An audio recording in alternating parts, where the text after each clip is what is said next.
Kirkland brand Black Widow out there. You know, they're brewed in the same factory, so it's really the same Black Widow. It's the same Black Widow, but it's just repackaged with this new Crystal Dynamics logo.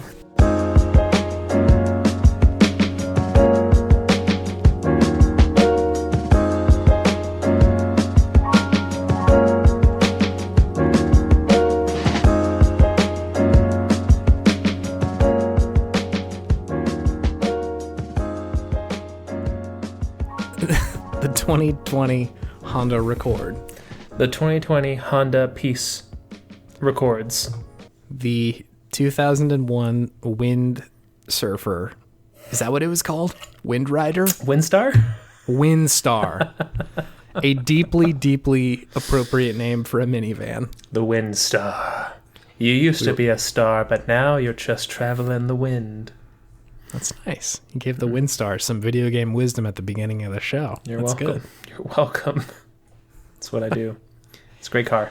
David, I've been released from the grips of The Last of Us. It must be nice. It feels really good to not have to play this game anymore. I would think so. I would think that it would be a relief.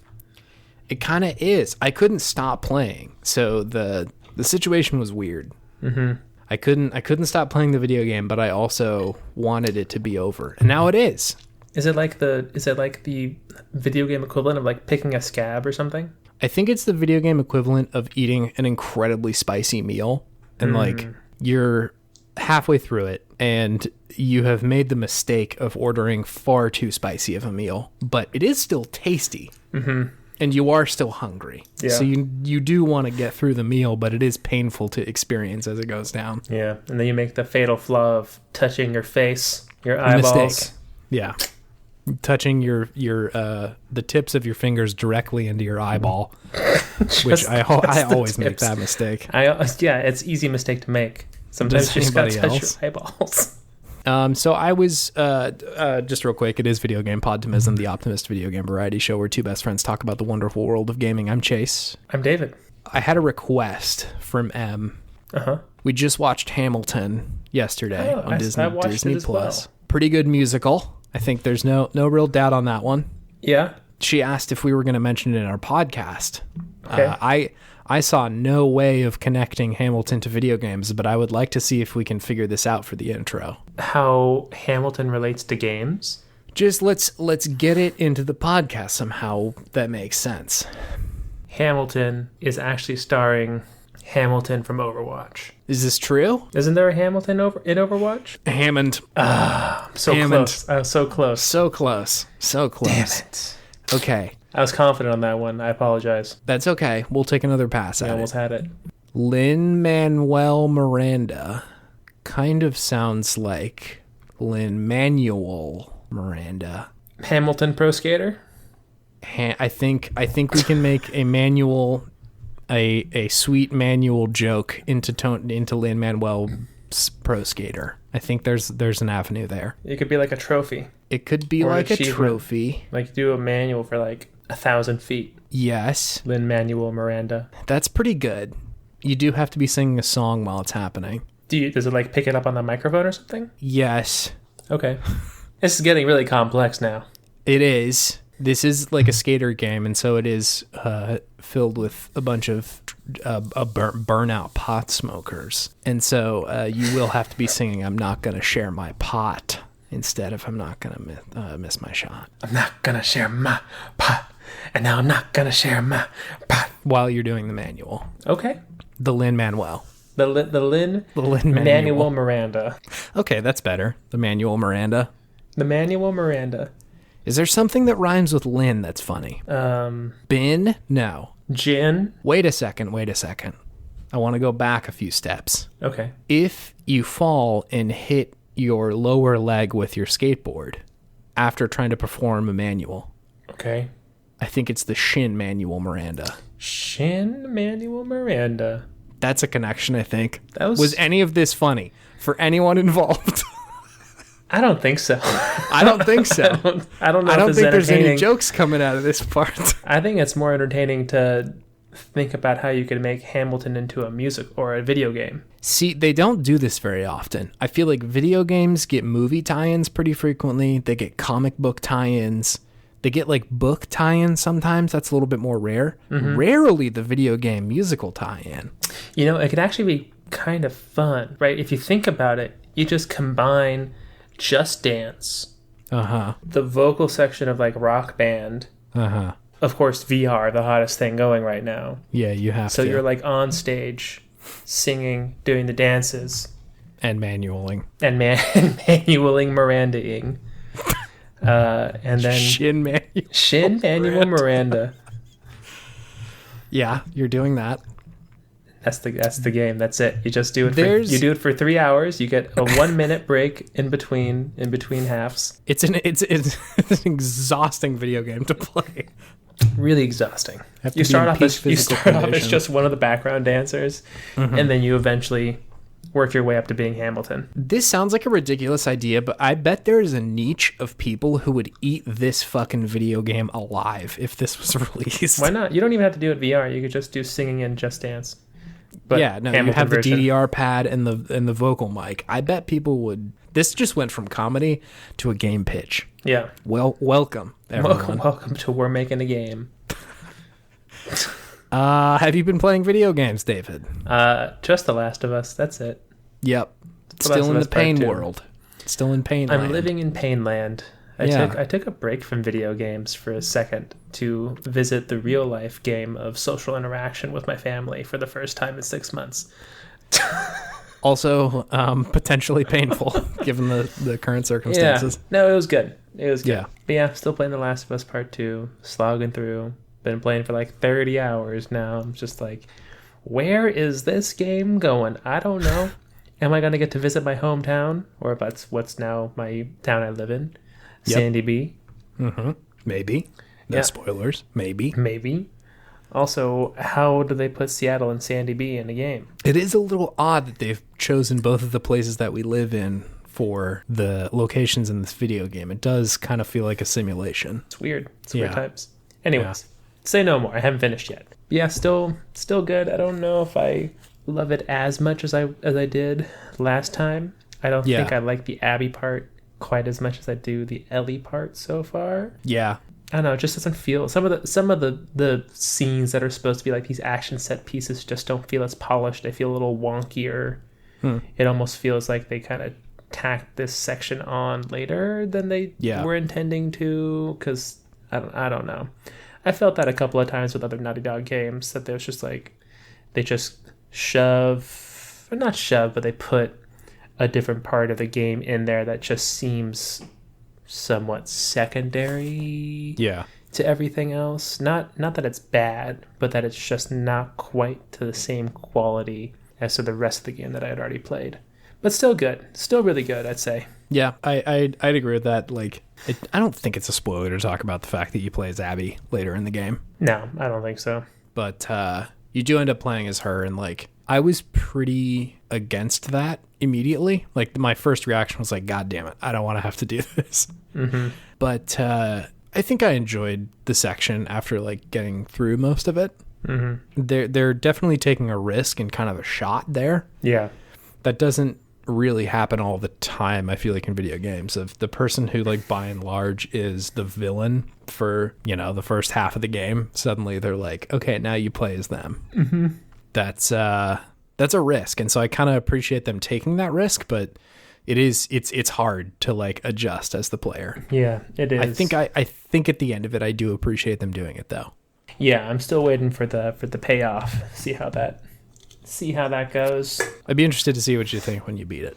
How about you? You've been playing anything? Yes, I beat The Last of Us, and it was intense, and I am glad to be through because I do enjoy it, and also it was hard to play. Sure, I was sort of like thinking about how like the first game was also painful in a certain way. Like it wasn't like a joyful experience to play through the first one. But I think it was just such a leap forward that it was interesting enough to play. And like, maybe this is naive of me, but 2013 felt like a pretty different time. My bandwidth for playing painful things was kind of higher.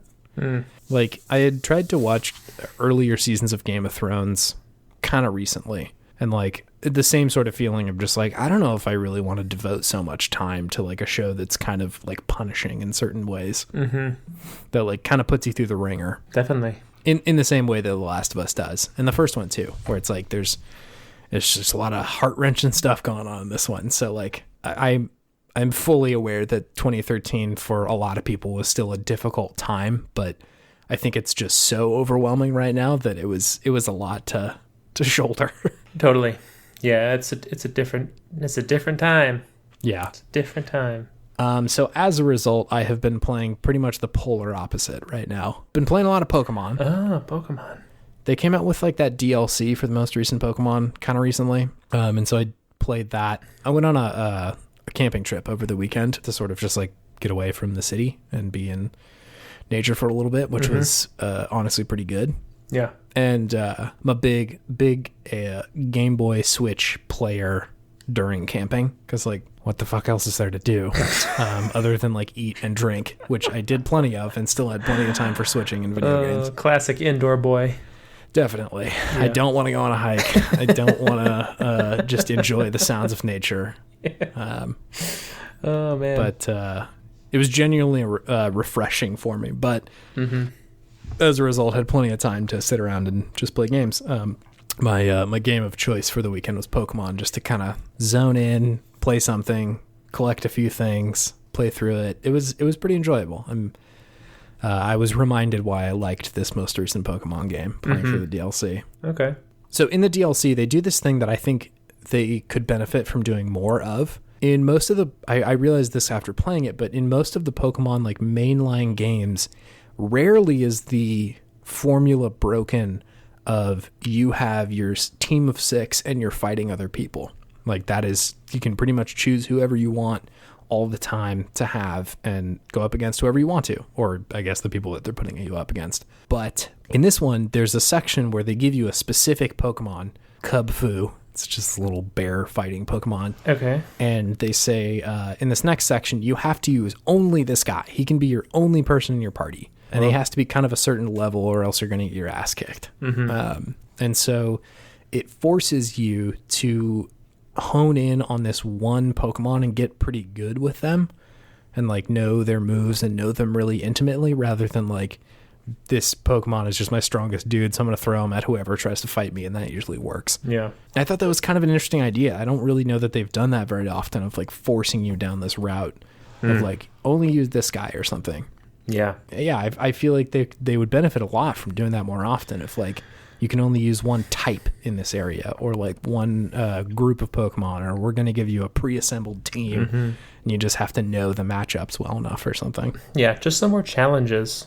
Yeah. Because that's really what the game lacks, really, is any form of challenge, in my opinion. Right? So that's fun. Yeah. It's fun that they make you kind of become aware of more of the finer points of the game, I would assume, with that. Like, what's it typing? What's, like, its special, like, I don't know what they call that in Pokemon. It's like a passive ability, I guess. Yeah, like, they're passive abilities. That's it. I don't know if that's what they call it, but that's what I was thinking of. That's what it's called in like WoW, I guess. Like any of your passives. Yeah, how there are different passive abilities, what kind of berries help, right? Yeah. I never use any of the berries. I feel like I rarely have to dip into that kind of stuff in like the main game. Exactly. Like, you don't need to.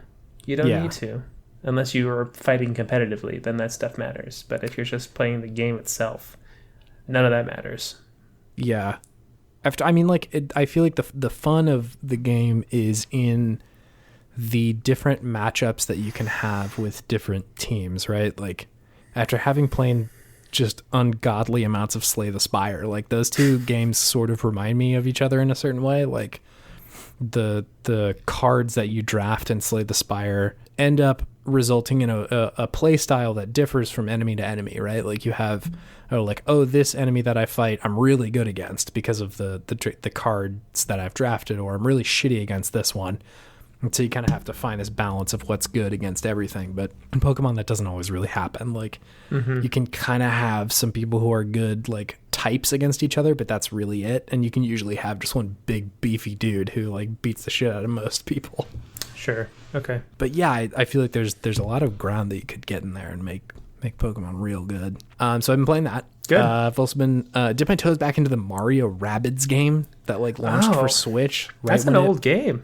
It's an older game. It came out in like 2017. Mm-hmm. I played it right at launch and liked it, but then just like it's one of those games that gets put on my back burner of like I should play that and then never do, or I should finish that or something. And so I re-downloaded it, started from the bottom just to like I don't want to jump back into the difficulty that I was in. Yeah, sort of near the middle of the game. Got to relearn. Yeah. That's been pretty enjoyable too. They did a very competent like XCOM game out of Mario and Rabbids. Such a strange combination, but it's good. I liked it. They make it work. It's also pretty. The graphics in it are pretty good for whatever reason. It's got that Nintendo charm. It looked good. And just reminds me of the Switch launch window, which was they had some real heaters coming out when the Switch came out. I mean, Zelda, first of all. Yeah, Breath of the Wild and Mario Odyssey came out within the same year, and that was just like a shocking 1-2 punch. It was shock and awe by Nintendo, for sure. Just shock and awe. Just like, we're just going to decimate you all with these two games, back to back. Yeah, we go back to back. Anyway, this is going to bring me over to my Podtimistic thing. Let's hear it. Which is, did you ever play The World Ends With You? I didn't, actually. I heard it was great, though. It was on like DS. Yeah. This game came out in 2007. It was a while ago. Oh, damn. And I played it at the time and really liked it. Mm-hmm. But it's been so long that I don't remember why I liked it. There was a Switch remaster. Put in the clip. There's a Switch remaster that came out, and I saw it and I was like, oh damn, like that's I like this game a lot. I want to play it again. $50, you guys. 50? Wasn't it like 30 or 40 when it came out new, right? Probably. If it was on a DS yeah, game, it probably wasn't $50 on DS. That's messed up. It's like I've just been lurking in the background, like, come on, you guys, please don't make me do this. No, like it's a really good game, but I was like, Jesus Christ, like I don't know if I can pull the trigger on this. I've been waiting. It released with like no fanfare, like nobody really talked about it. It never made its way onto those like eShop charts that Nintendo has. And then last week, half price. Ooh, half? That's pretty good. Half. All right. It's $25 right now. So you snatched it. I snatched it up. It's my Podtimistic thing. It finally fucking came down to the right price, man. It's beautiful. A good video game sale always gets me. Mm-hmm. And I feel like Nintendo definitely pulls this out every now and then. Like Nintendo can do some pretty deep discounts on games that they like really don't discount very often. Mario Aces was also like this, the tennis game. Like that game had been $60 for a while, and I was like, I don't know about this. Yeah, those first-party Nintendo games never come down in price, or almost never, at least. Almost never, but then every now and then, like this one, Mario Ace is like half off. Same thing with World Ends With You. It's $25. Let's go. I'll pay that. $25 ain't that bad. No, it ain't. That's like $50 is a nice date. I was about to say meal. $25 is meal for one at a decent restaurant. Yeah, with a drink. And I'm about to eat this whole meal of The World Ends With You. I know you about to snarf that up. You about to snarf it? Remaster, you know how it be. That's the best I got. Do you have anything that's fueling your sense of podtimism this week, David? My podtimistic thing this week. Yes. Is a good break. A good break. Good break. Okay. A good break from video games. Makes me appreciate them and yearn for them. It's true. Mm-hmm. I know what you're talking about. I feel like you can mainline video games sometimes, and you're chasing after that feeling. Right. You get like waterlogged with video games. You're chasing the dragon. Yeah. Mm-hmm. And if you give yourself a little tolerance break. Yeah. We're on the same wavelength, Chase. I gotta stop ripping these fat bong rips of The Last of Us 2. Give myself a couple of days. I've been hitting fat legits of each day of Last of Us 2 straight to the dome. So it's nice to take a break and just interact with actual people for a bit, because Mallory's been gone for a while. So you were in the game hole for a second there. All of my interactions had been professional for about 2 solid weeks. Uh-huh. So being able So to actually no real interaction. no real interactions, actual interactions with people. Yeah. Right. It was just video games. So it was good to take a break from that, re-engage with the social world, and then now I'm okay. Now I'm ready to go again. You've realigned. I've realigned. I have my tires are straight. My oil is changed. I've been smogged. I'm ready to Your go. lungs are feeling unburdened by the fat Last of Us 2 cotton clouds that you're ripping. Yeah. I'm feeling refreshed. Yeah. I'm ready to go. I get that. Mm-hmm. I have a problem with Dota 2, but I also am able to take very long breaks between Dota chunks.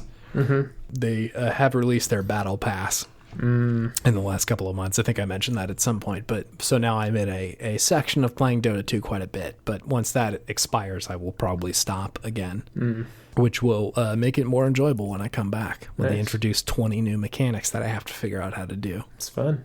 Sounds fun. Stressful. It is. The game is hard. So who is Dota for? We all know who League of Legends is for, but who is Dota for? Yeah. I'd imagine like big galaxy brain, fit, sexy, successful people, I think. Oh. I think. Okay, so why do you play it?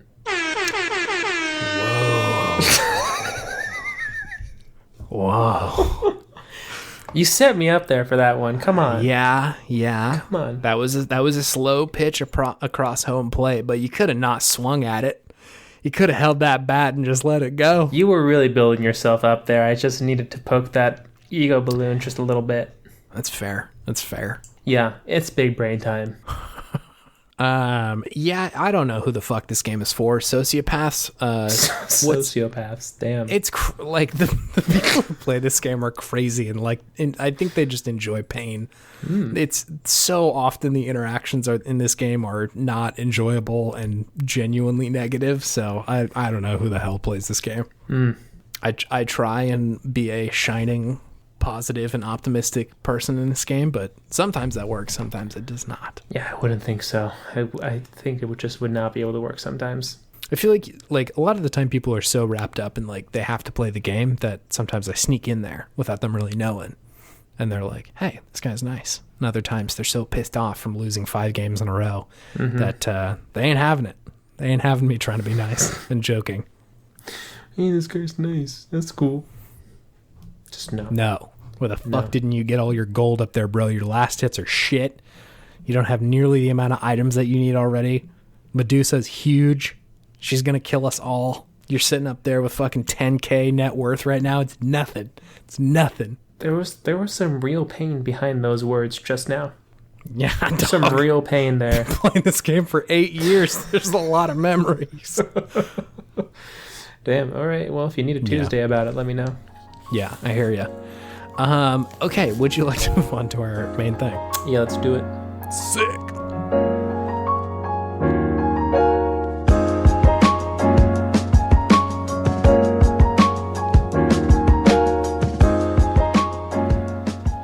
Good games. Good games. It's the segment where we talk about good games. Remember the past and gush about them. Remember old games. It's the segment where we talk about old games and stuff, and sometimes new games too. I was too slow at first. I was confused. I was like, what is he doing? Is this a new thing that he wants to do for like a sound bite? But then I got it. Yeah, I wrote a song. It does actually end up sounding quite a bit like Spider-Man, but we're not gonna focus on that. It's a great song. It's good games. It's good games. The segment where we talk about the games of yesteryear and gush all about the things that we like about them. And as you may have guessed, today, talking about Knack 2. No, we're talking about Spider-Man 1. We're not talking about Spider-Man PS4. We're not talking about Spider-Man PS3. We're not talking about Spider-Man PS2. No. We talk about Spider-Man PS1. And PlayStation number 1 the on original. the PS1. The old one. Numero uno. Nearly 20 years ago now. Oh, God. How are your bones? Brittle.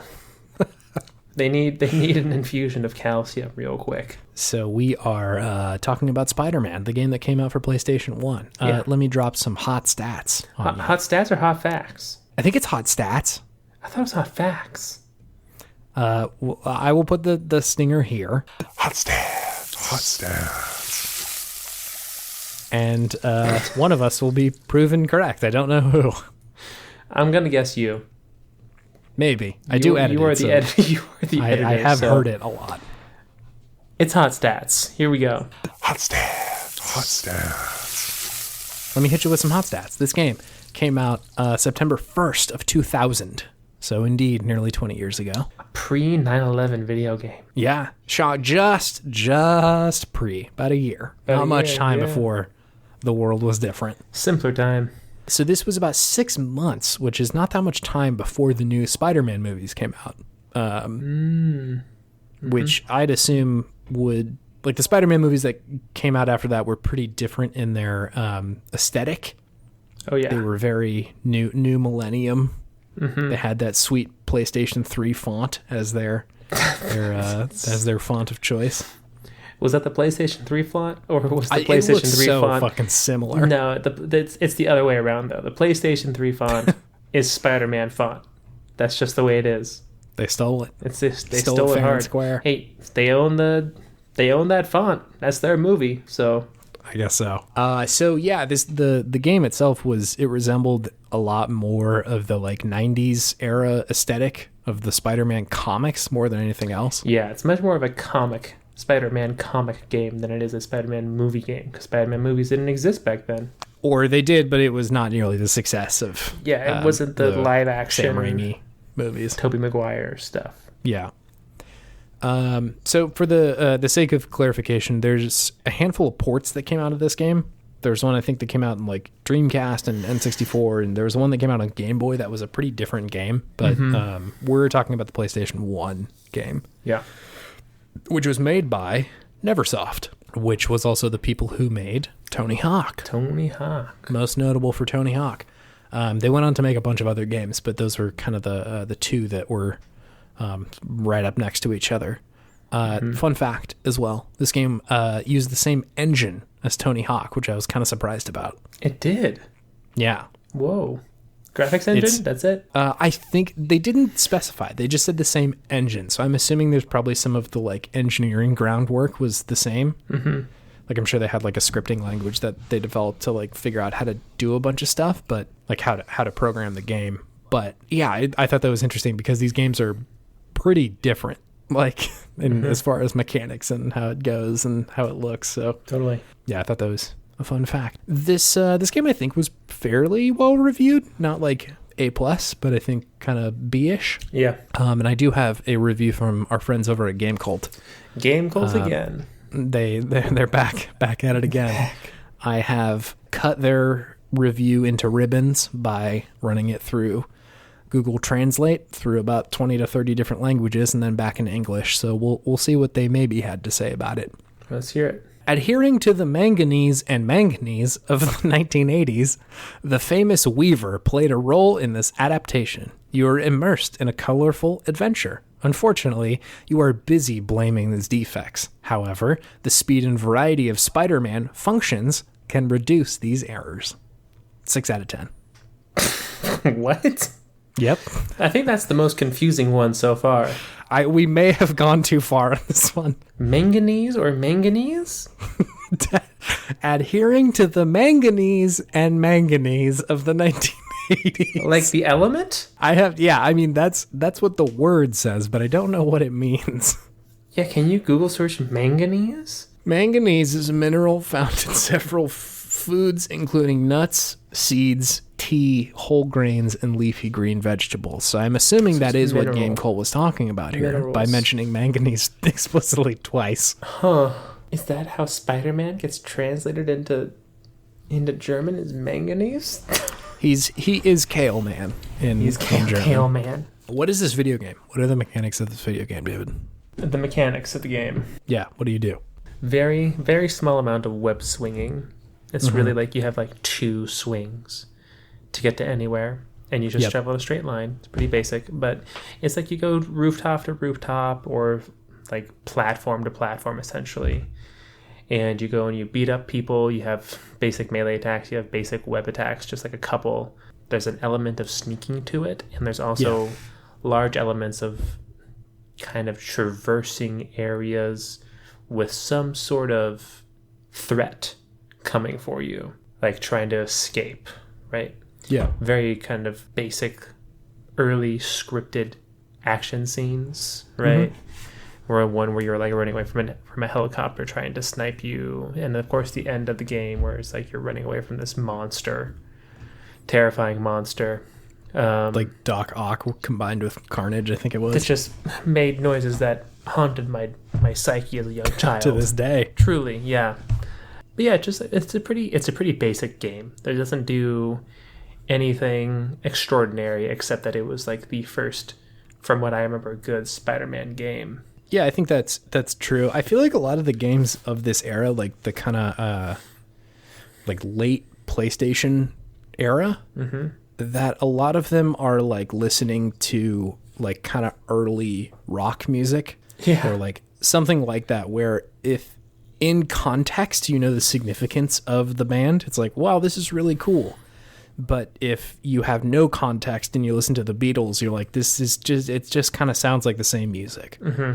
But it's like, no, like this was way before anybody was literally doing any of this. Yeah. But out of context, it's like, well, this is just kind of a shitty version of a lot of things that we already do nowadays. very well. But yeah, it doesn't hold a candle to the Spider-Man PlayStation 4. No, right? Not even close. Not even close. But like, the bones are there for having come out 20 years ago. The bones are there. And, to their testament, they did something that was that wasn't very commonplace back then, which was have, dialogue during the game itself, the gameplay itself, right?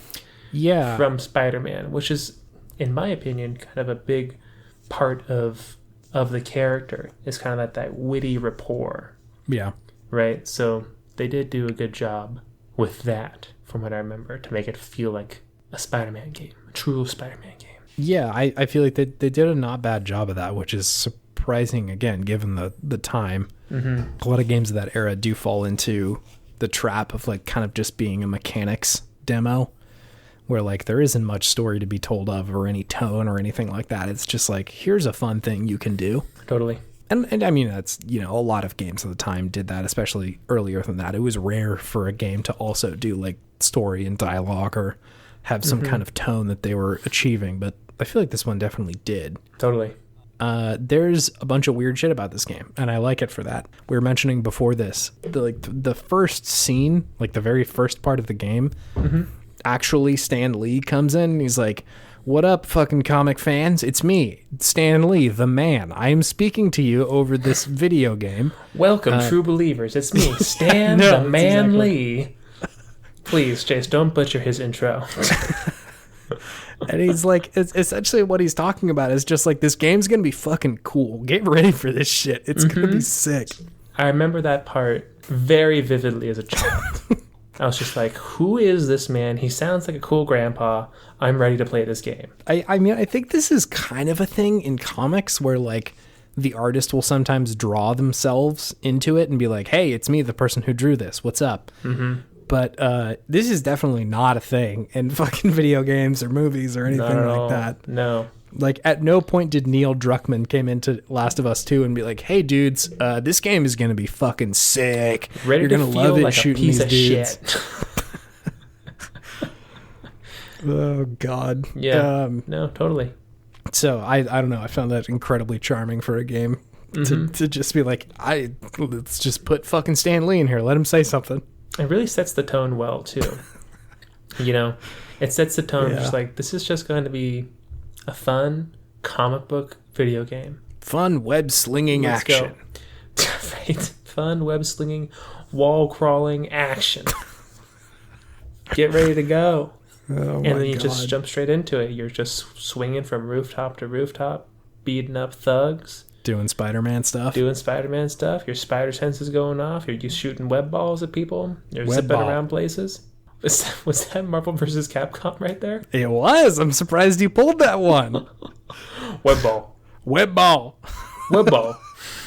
There's a lot of those old video games, like fighting game sound clips that are just ingrained into my brain. What else you got in there? Wasn't there a Buster Cannon in Marvel? No, it was one of the DBZ games. It was Trunks that would Buster Cannon. Oh, that's what I'm thinking of. Buster Cannon. What's your favorite fighting game sound clip? Oh man, this is hard. There's a lot to pull from. Right? There's a lot out there. Trying to be comprehensive. I will edit in my favorite sound clip of a fighting game right here. No, that was the wrong one. Right here. Sorry. It's hard because Donkey Kong doesn't have any English that he says. That's it. The like modern Donkey Kong interpretation where he just does the like "Urgh." Okay. I'm not a huge fan of the modern Donkey Kong. I want the He original. needs to go back to the N64 sounds where he sounds like a true donkey. They really emphasized the donkey back then. It didn't sound like a normal creature. No, it sounded like some beast, which I imagine would be what Donkey Kong is. He's a beast. Probably. So this game's music was made by none other than the famous Tommy Tallarico, which I figure... Judgment Day, baby. Judgment Day was Shout a show out. on G4, which he hosted. So this is going to be exciting for, I think, one of you listening to this podcast. I don't know who that is yet, but you will be pretty thrilled about this. Oh, man. Who else knows Judgment Day still? It's kind of a deep cut of a show for G4. Who else sings the even. songs of Tommy Tallarico? So, go Tommy Tallarico, I think. What are some cool things about this game? I love that Spider-Man explicitly talks about the mechanics of the video game in the video game. Yeah. He mentions a lot of fourth wall. my health is full already. Mm-hmm. When he's teaching you how to web sling, he's like, I can press R1 to aim my web and R2 to swing it. It's so fucking weird. And stuff. like, not in a fourth wall breaking way where they're addressing the player. They're like addressing the controller, which is like third and a half wall. They're not saying, hey, viewer. They're like, the controller, the controller, the thing that exists in this universe that I use to control my body. Me, Spider-Man. Yeah. I liked that a lot. Mm-hmm. What were your standout, your highlights when you're thinking about this game? The vast array of enemies and villains that you get to fight in the game. The fairly varied gameplay for back then, right? Mm-hmm. Because you would have the web slinging, and you'd have the fighting. Yeah. You'd have like sneaky sections, and then you'd also have those kind of actiony set pieces where you'd have to run away from things, like a Crash Bandicoot style almost. Yep. Yeah, I thought it was just it was varied. It was more varied than most games were. Yeah, Back that's then. true. Try to do more things than just fighting, just web slinging, just Spider-Man stuff. It tried to be a little bit, give you a good bit of everything, which I always enjoy in a game is variety. Yeah. I thought the story was engaging. It was just a silly comic book style story. Yeah. Decent voice acting, honestly, for back It wasn't then. bad. It wasn't bad. For, again, a PlayStation 1 game. Yeah, for a PS1 game, not bad. It sounds a voice little acting. silly nowadays, but I think even then it Real was silly. like, that's not bad. Yeah. And then, I think it gets a lot of points from me just for being a good Spider-Man game. You were a Spider-Man fan. I've always been a Spider-Man fan. Yeah. Such as being able to web sling, shoot webs, beat up people, feel like a strong half-man, half-spider creature. Yep. Is always enjoyable for me. Yeah. Yeah, I think those are the big things that really stand out to me as far as the game being good. I don't remember the controls particularly being good. Yeah. Especially in some spots. I think a lot of games of that era don't control super good. No, they don't. Especially when you didn't have access to the DualShocks yet. I think this one may have been a directional pad input game. Could have been. I don't remember. Yeah. But I remember having difficulty with the wall crawling. Yeah. Oh, I do remember this. It's because the camera would shift on you while you're crawling around. All the time. You'd be going one direction, and all of a sudden you'd be going the opposite direction because the camera shifted on you. It's the Resident Evil paradigm where like you're running down a hallway and then you go to another camera view and it's entirely different than the one you were just doing. And so your up is now down and like everything's fucked. I remember it being really difficult when you were like in a corner of a room and you'd be going up the wall and then just switching to going on top of the ceiling. Of you, and you would just be going in circles because the camera just keeps shifting. And keep shifting and keep shifting. It's just like, how do I do this? I'm 8. I don't know how to do this. My fine motor skills are not this good yet. Okay, help me, throw me a bone here, please. That's fair. I feel like that's something we really take for granted in modern game design is a good camera. Oh my god, it's game changer. I don't really have camera problems anymore, and that's like I feel like that's a kind of a hard thing to do. I never played Metal Gear Solid 2 because of the camera. Yeah. MGS3 Subsistence. That was my entry into the series because that's the first one they let you control the camera. It's wild. It's a great game. It was a great game. Yeah, I feel like this was the first game to get web slinging at least close, right? Yeah. It wasn't perfect, but I don't know that. I mean, I don't think there was another Spider-Man 3D game up to this point. I don't believe so either. I think a bunch of other superhero games had been attempted and were straight. Looking at you, Superman 64. Superman 64, the bottom of the barrel. Mm-hmm. There has to have been other stuff, but I really don't remember anything other than these two, namely, because this one I think was Batman on the Game Boy, which was awful. Not great, yeah. Yeah. A lot of those superhero games just weren't particularly fun at first. No, they weren't. And so you kind of had to like figure out the mechanics of a lot of this stuff to figure out how to make it feel good. Mm-hmm.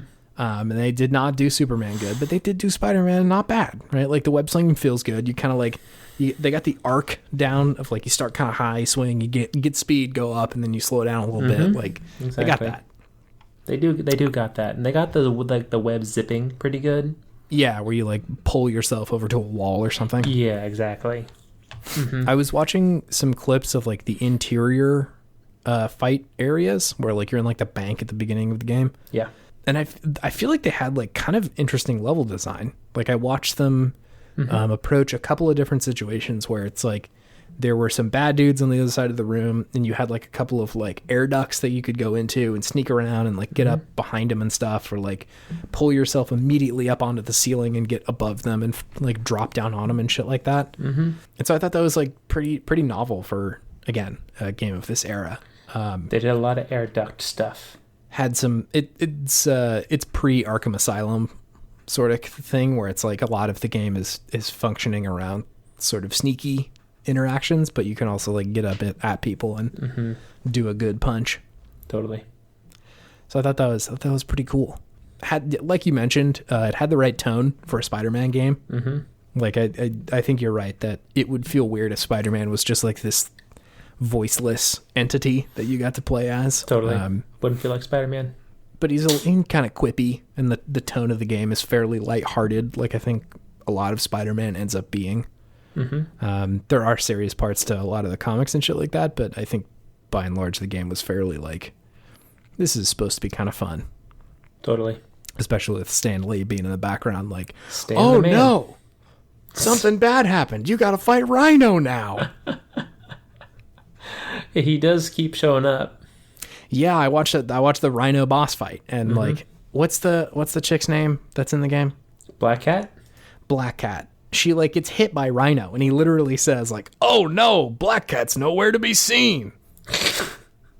So good. And now he's coming for you, Spider-Man. Honestly, probably one of the best things about the game is the continuous Stan Lee usage throughout it. It's so silly. Why is he here? Why not?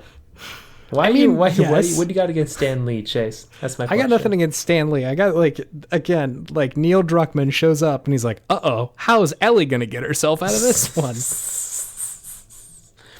Neil Druckmann does not have the same cachet as Stan Lee, though. Okay, let's think of somebody who does. You would be so happy if Hideo Kojima showed up in a game and was like, oh no. Fuck.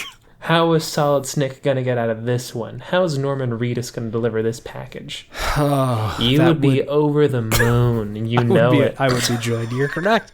You're right. You got me. That's the same thing. That's the same thing. Yeah, that's true. If he showed up in Death Stranding, I would have played a lot more of Death Stranding.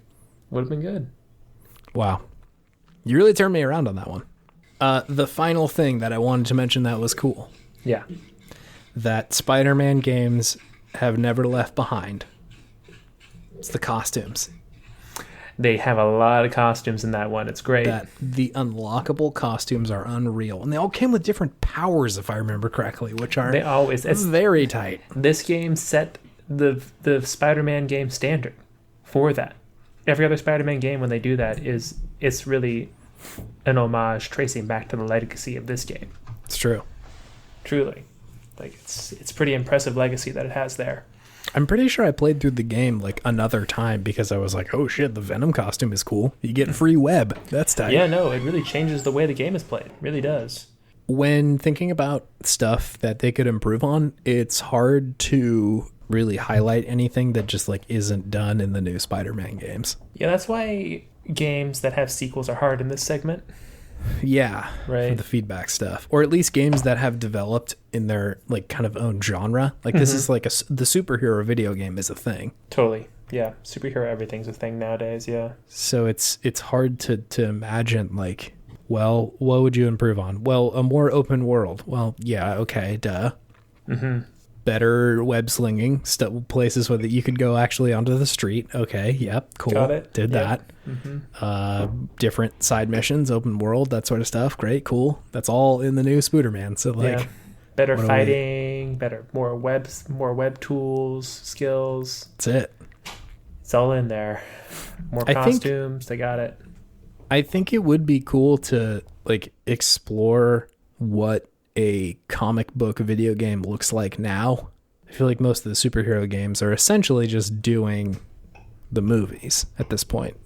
Like the newest Spider-Man it's not the most recent Spider-Man that came out through Marvel, but the tone of it's really similar, the look of it's really similar, like Tony Stark's fucking house is in the game and shit like that. So it's awfully similar as far as the aesthetic goes, but it would be cool to see like what a comic book themed superhero game would look like now. Totally.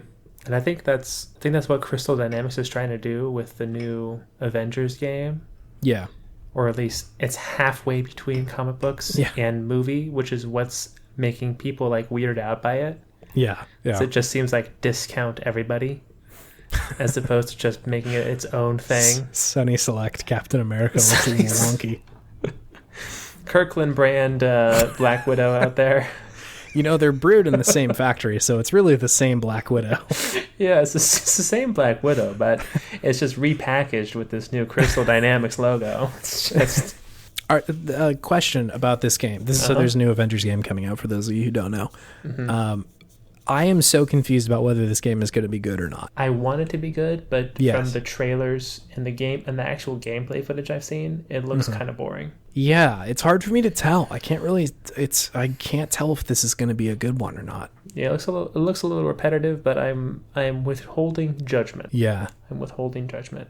I feel like usually you can kind of see if a game is going to be good nowadays from like a little ways away. Like just the level of polish usually kind of indicates, is this one going to be great or not? Totally. And this one looks a little unpolished, but also I kind of feel like they might make a really good game, not accidentally, but like without us knowing, sort of.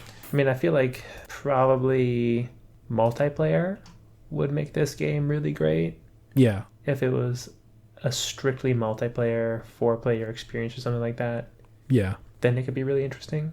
Well, the Crystal Dynamics did those most recent Tomb Raider games, and those are all pretty good games. Like, they're at least competently made. That's true. I don't know. I just saw a section where you play as Thor, and it just looked really just old school hack and slash mechanics. Yeah. And it's just like, yeah, we're beyond this at this point. We're better than this. Just kind of hit something until it's dead. Right? But maybe that was just that one segment. Maybe they're just trying to show things off like simplistically. Who knows? It could be a whole litany of things. I'm still cautiously optimistic for it. I'm holding that hope. I want it to be good. Me too. Because I do love the Avengers. I think done well. The sense that they're trying to tell an interesting story too. So I'm ready for it. I always love Nolan North, even if he does feel like discount Robert Downey Jr. in this game. Anyways, do you have anything else that you need to say about Spiderman? I love Spiderman. Yes. This was a great Spiderman game. The really first great Spiderman thing that I experienced as a child was this game. And I'll forever love it. Even though the faces were terrifying in the whole game. Spooky. The faces were so scary. I think I saw a picture of Black Cat, and she looked like the dog from the Neverending Story. It's a little ghoulish. It was terrifying. And then Rhino was there too, and he just looked like a nightmare. One face the whole time. He looked like a nightmare. Yeah. And of course, the Carnage Doctor Octopus hybrid will horrifying. Always haunt my dreams as well. Yeah. Its screeches, I can still hear them when I close my eyes at night. But great game. Loved it. But fun game. Love this video game. It's good stuff. It's good stuff. Cool. Do you want to move on to our next thing? Yeah, let's go.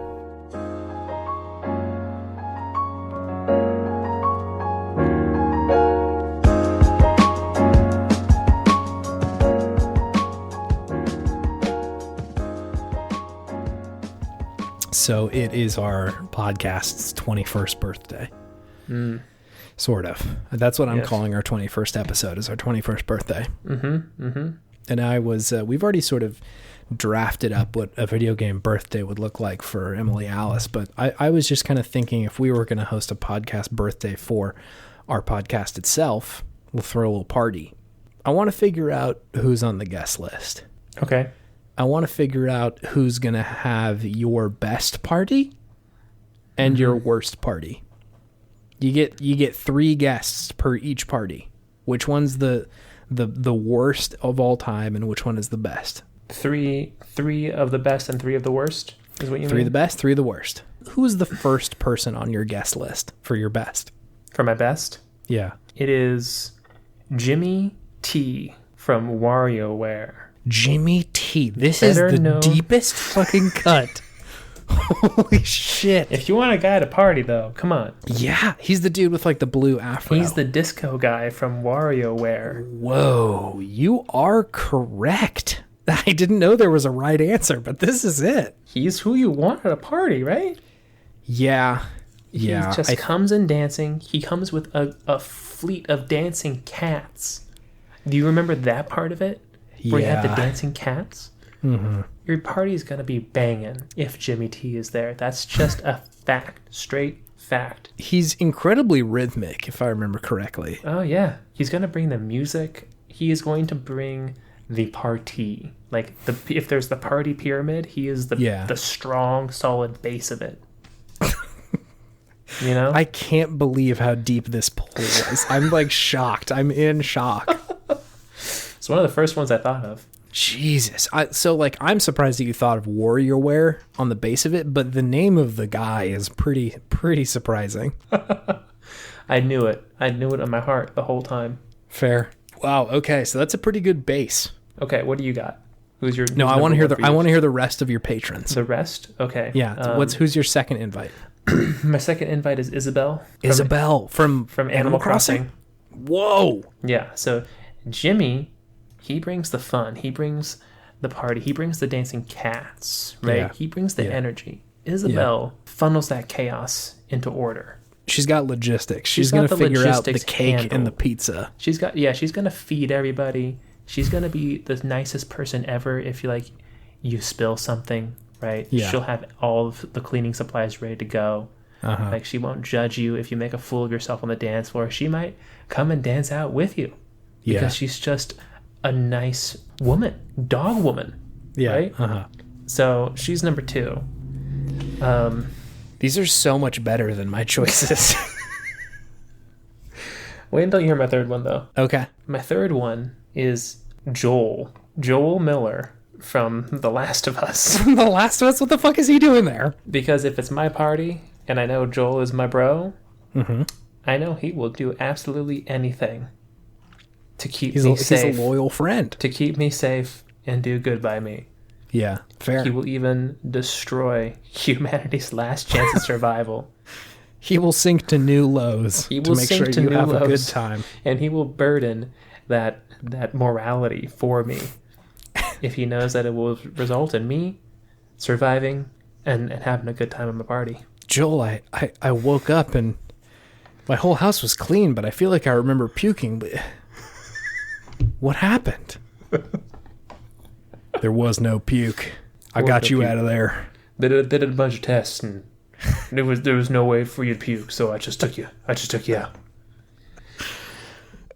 Damn it, Joel!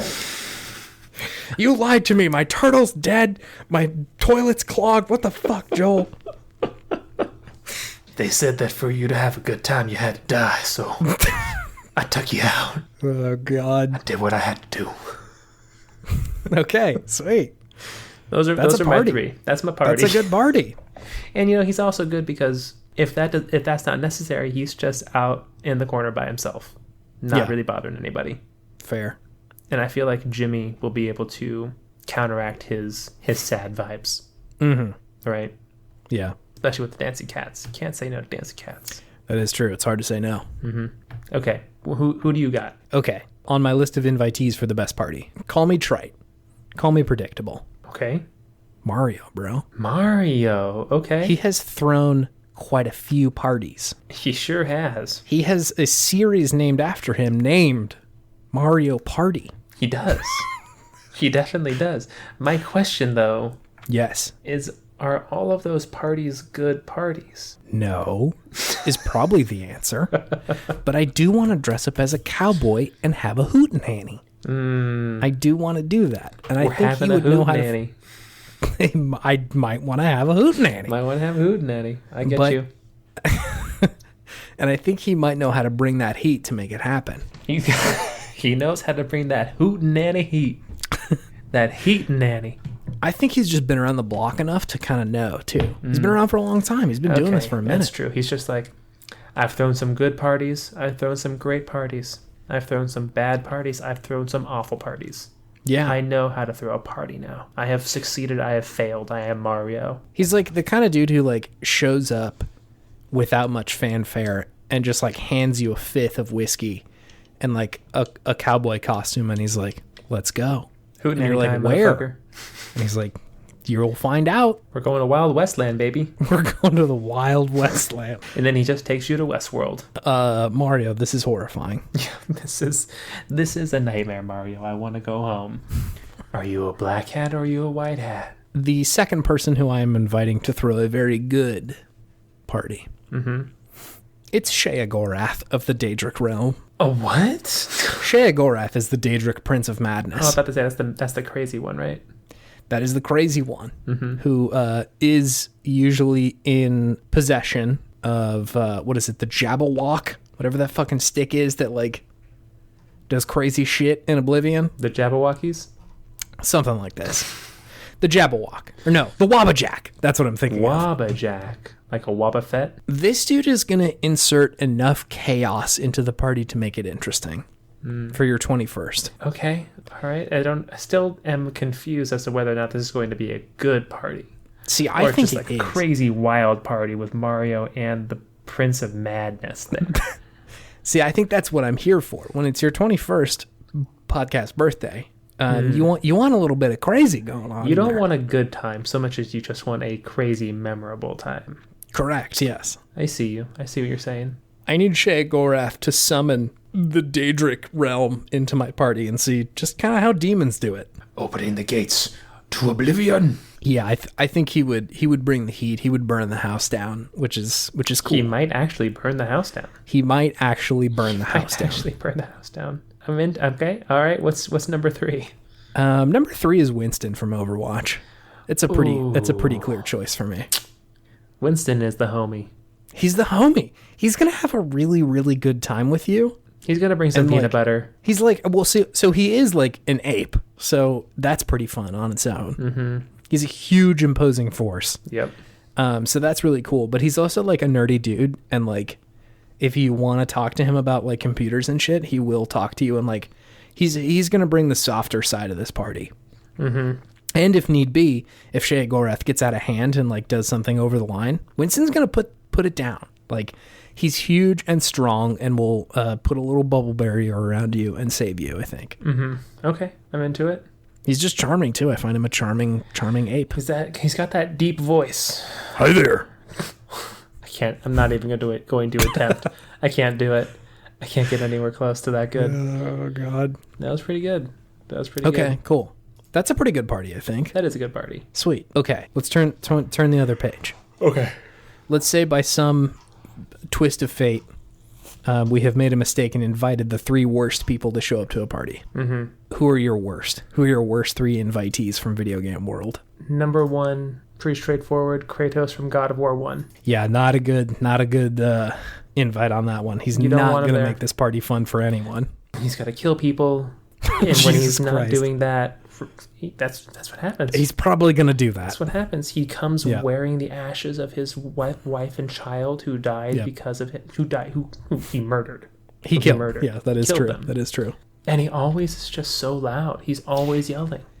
He's using his outside voice inside, no matter what. Just calm down, man. Take a deep breath. Use your inside voice, or just leave. Okay, Kratos? So he's number 1. He's going to bring the drama to the party. He's going to bring that ancient Greek drama to the party. He's also going to show up with like 5 Greek-ass bros that like you don't know and they did not bring any alcohol, but they will be drinking every beer you own. Oh my God. They'll just stab the side of the keg with one of their pikes and just suck it dry right there. Yeah. They'll shotgun the keg. Just dudes straight from the Argonaut and just go wild. One of them's cursed. Just for no reason. One of them's actually Zeus in human form. Oh, God. Hey, what's going on, man? What's your deal? I'm cursed. I'm cursed, bro. How you cursed? What? Just cursed. Just generally cursed. I'm neither dead nor alive. You know how it is. Oh, man. Second worst one would be Sam Fisher. Sam Fisher. Also known as Splinter Cell. Of Splinter Cell. Yeah, he probably wouldn't know how to relax at all. You would never know he was there. You'd think he ghosted you. He'll send you a picture, had a great time at the party, and it's like of you guys from the corner. It would just be really creepy. Because you would just look outside and you see those 3 glowing lights out of the corner of your yard, and they would just like go dark all of a sudden and be like, "Who cut the electricity? Sam here?" all your security cameras go out for some reason. The lights in your house are being shot one by one with a gun. They're doing the cake. All of a sudden the lights go out. The lights go back on, and all the candles are blown out when the lights come back on. And then you see just a present for you in the corner. It's just like, God damn it, Sam! Can't you just be normal for once? Just show up, Sam.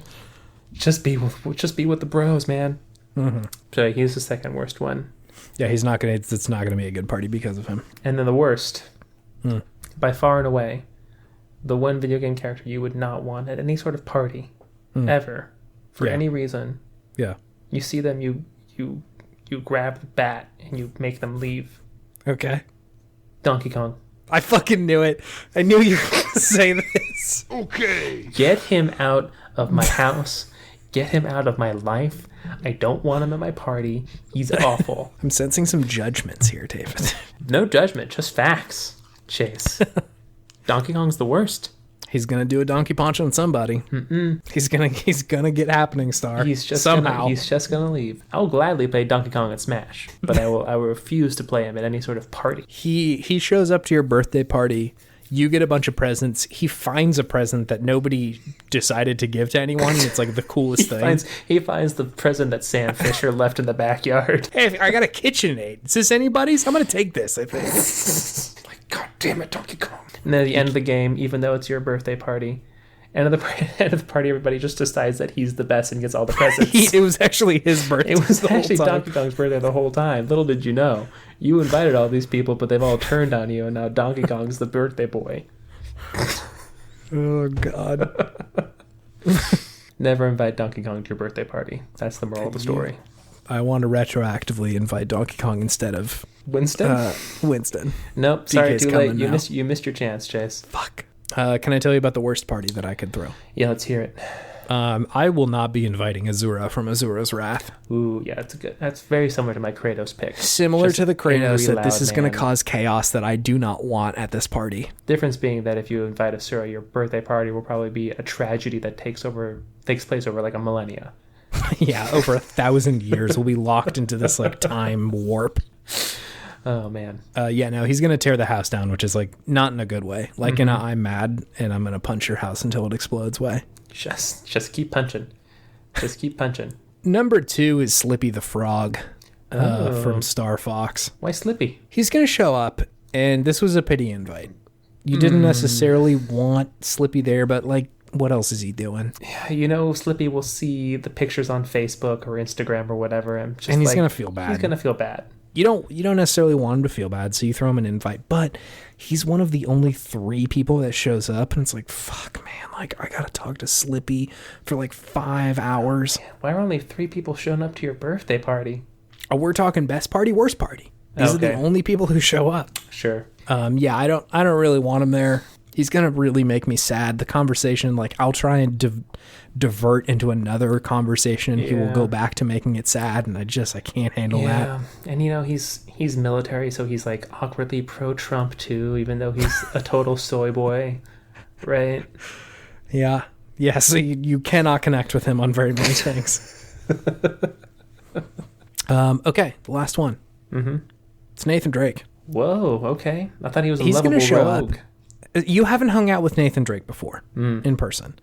And he's going to show up and he's going to be like, hey, and you think he's cool. He seems normal from the outside. Okay. Really charming and normal dude. Sure.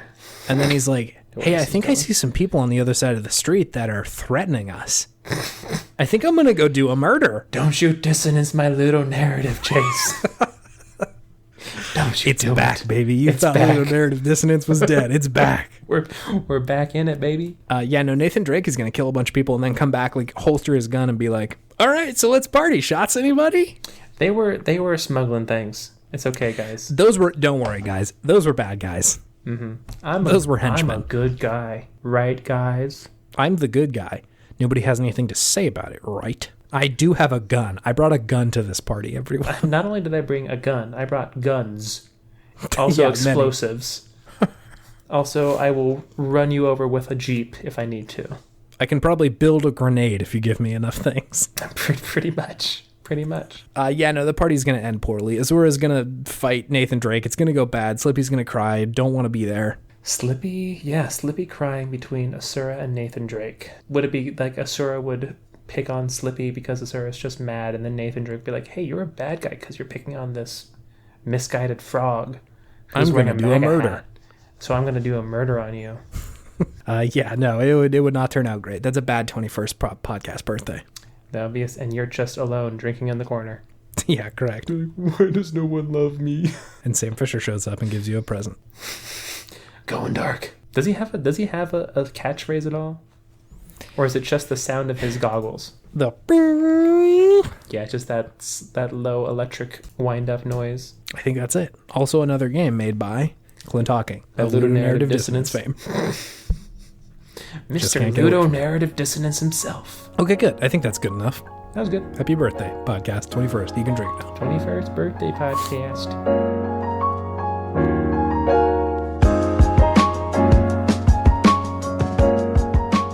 Hey. What's up? We got a review. We got another review. Ooh. What did it say? Nothing. It was just the one where you click 5 stars. Beautiful. My favorite. Yes. Just quick and to the point. Those are good ones. Those are good ones. If you write a review, if you take the time out of your day to write a review, I will read it here. And we will give you praise and admiration and kisses. Electronically through the podcast. Correct. Okay. COVID kisses are a bad idea, but COVID electronic kisses are things we can give you. I guess that it should be said. You will need to request the kisses. I don't want to do this unless you are okay with it. COVID kisses. That's my favorite Chance the Rapper song. So if you do want kisses, put that in your review at the end of it after you are done telling everyone how much you like it. Just put parentheses kisses, and then we'll We'll do stuff for you. We'll do it. We'll make some noises. For example, Or a real smooch on that that. was a We're bordering smacker. on smooching. That was a smacker. So yeah, please do that, or don't, or just continue listening. That's okay too. Yeah. We'll have you either way. Just live your life. Just live your fucking life, man. Mm-hmm. Hamilton's on Disney Plus. That's pretty good. You can go watch that. It was fun. I enjoyed it. Pretty good. Mm-hmm. Pretty good stuff. Now I have something to talk about with my girlfriend, which is very good. Hamilton? Hamilton, rather than just Animal Crossing. What do your discussions on Hamilton revolve around? Mostly if Lin-Manuel Miranda could do a manual, and how sick would it be? And would he hit his shins afterwards? Would he hit his shins? His Shin-Manuel Miranda's. So fucking stupid. Okay, let's see. What else? I think that's it. Do you have any gaming wisdom for us, David? Sorry, I really pulled the rug out from you there. In life, you have a choice. Okay. You can be a Winston or you can be a Donkey Kong. Oh. Right now, our world is full of Donkey Kongs.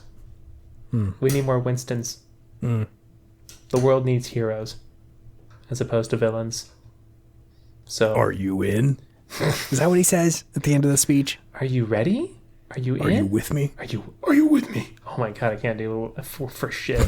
Wow. He says something. He says something like that. Are you blank me? Are you with me? Is what Are he you says. with me? The world needs us now more than ever. Smirk. Are you with me? Hi there. Dun, dun, dun, dun. I gotta play Overwatch again. The game's very good. Yeah, that's a good game. So yeah, choose to be Winston. Don't choose to be Donkey Kong. If you're going to choose to be a anthropomorphized ape of any sort, Yeah. that's your wisdom of the week. This one's a challenging gaming wisdom for me. I gotta say. What you got? I never don't play Donkey Kong. I know, Chase. You're showing everybody your true colors now. I think this might be the final episode of Video Game Podtimism.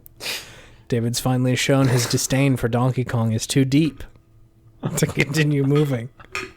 Chase is just actually going to reveal that his podcast will now be called Video Game Pessimism.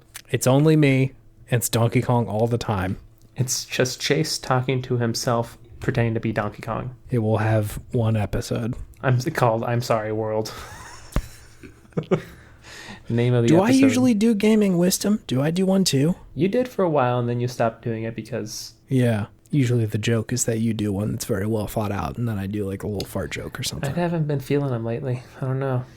Okay. I can take over for a little while if you want to tag me in. I'm tagging you in. Here. Okay, let's do the relay here. This was your last one for a little while, so you can have a video game break, as you said. Okay, cool.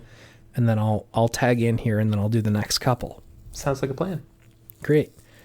Here's my video game wisdom. Let's hear it. Donkey Kong is a hero. I'm tagging back in. This ain't right. I'm back. I'm back, baby. I'm Didn't back. take much. You just needed to be jealous of the segment that I was making a mockery of, and you're back I'm in not it. jealous. I'm not jealous, Chase. I'm defensive. I am moved to action in the face of injustice and lies. Well, welcome back, David, to your rightful throne. Video game wisdom of the week. Don't let your friends lie to you so they can Steal your fucking segments. This is mine. steal your segment and then mock you with lies. Okay. Jesus. Moral of the story, don't trust your friends, kids. Bye. Bye.